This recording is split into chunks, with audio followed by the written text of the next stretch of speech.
शंभवे गुरुवे नमः। शंभवे गुरुवे नमः। प्रणाम करती हूँ अपने जगत गुरु शिव गुरु माँ भवानी के चरणों में मेरा प्रणाम स्वीकारो। प्रणाम करती हूँ साप दीदी के चरणों में मेरा प्रणाम स्वीकारो। प्रणाम करती हूँ आप सभी गुरु भाई बहनों के चरणों में मेरा प्रणाम स्वीकारो। आगे सुनते हैं पुस्तक अन्न मिलाकर पेज नंबर 98 से। समझाते हुए साप कहते हैं, जब आपके मन में कोई सोच पैदा होगी तभी समय लागू होगा। जन्म तिथि के साथ मृत्यु की तिथि भी संलग्न होती है। जो जन्म लिया है उसे जाना होगा, जो सृष्ट हुआ है उसे नष्ट होना होगा। जो आया है वह जाएगा, जो आया ही नहीं वह जाएगा कैसे। इसी बीच किसी ने उचक कर पूछा, काली कब की देवी है? साप कहते हैं, महाकाली उस समय की देवी है जब समय था ही नहीं, सृष्टि थी ही नहीं।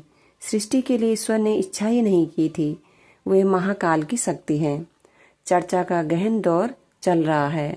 एक दो गुरु भाई आदतन एक कोने में खड़े हैं। साप दीदी के प्रति उनका समर्पण और साप से उनका अकारण भय दोनों समझ से परे किंतु अनुकरणीय है।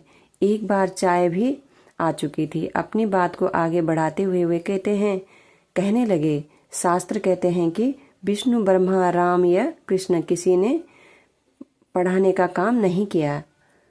पौराणिक देवता राम से संबंधित मूल रूप से दो ही प्रमाणिक ग्रंथ हैं। एक है वाल्मीकि रामायण और दूसरा है तुलसीकृत रामचरितमानस। आप यदि इनका अध्ययन करेंगे तो पाएंगे कि भगवान राम स्पष्ट रूप से कह रहे हैं कि मैं सज्जनों की पीड़ा हरने और दुष्टों के विनाश के लिए आया हूँ। हरहूँ कृपा निधि सज्जन पीड़ा। अब भगवान श्री कृष्ण को देखें, उन्होंने भी स्पष्ट कह दिया है कि परितराणाय साधु नामाय विनाशाय च दुष्कृताम धर्म संस्थापनार्थाय संभवामि युगे युगे। यहाँ भी वही बात है। साधु को परित्राण देने और दुष्टों का दलन करने मैं आया हूँ और इस बार ही नहीं, मैं बार बार आऊँगा। संभवामि युगे युगे। भगवान श्री कृष्ण भी पढ़ाने की बात नहीं कर रहे हैं। वे समझाते हुए कहते हैं कि दुर्गा भी तो युद्ध की देवी है। राम और कृष्ण तो राक्षसों को मारते हैं, लेकिन वे कहती हैं सुर असुर दोनों तो मेरे ही हैं। जब इनकी प्रवृत्ति गलत हो जाएगी तब इन्हें दंड दूंगी।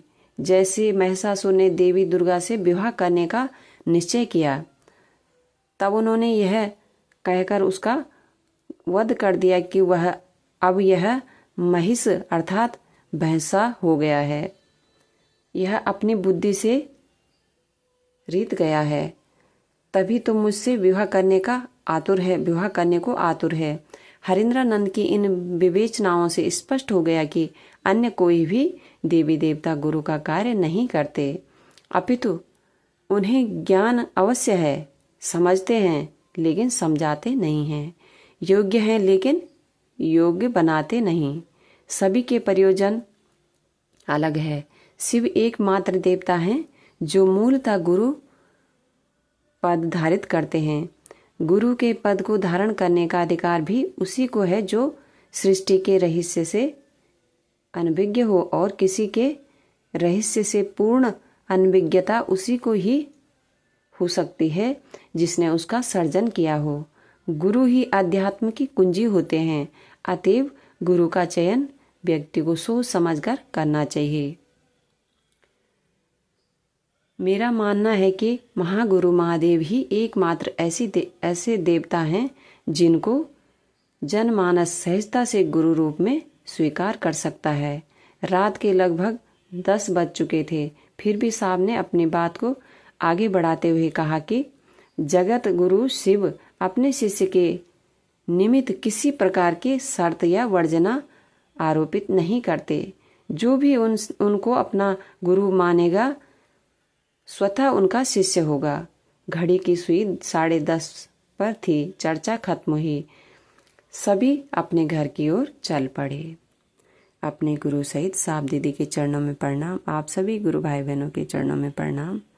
आज के लिए इतना ही, इससे आगे कल सुनेंगे।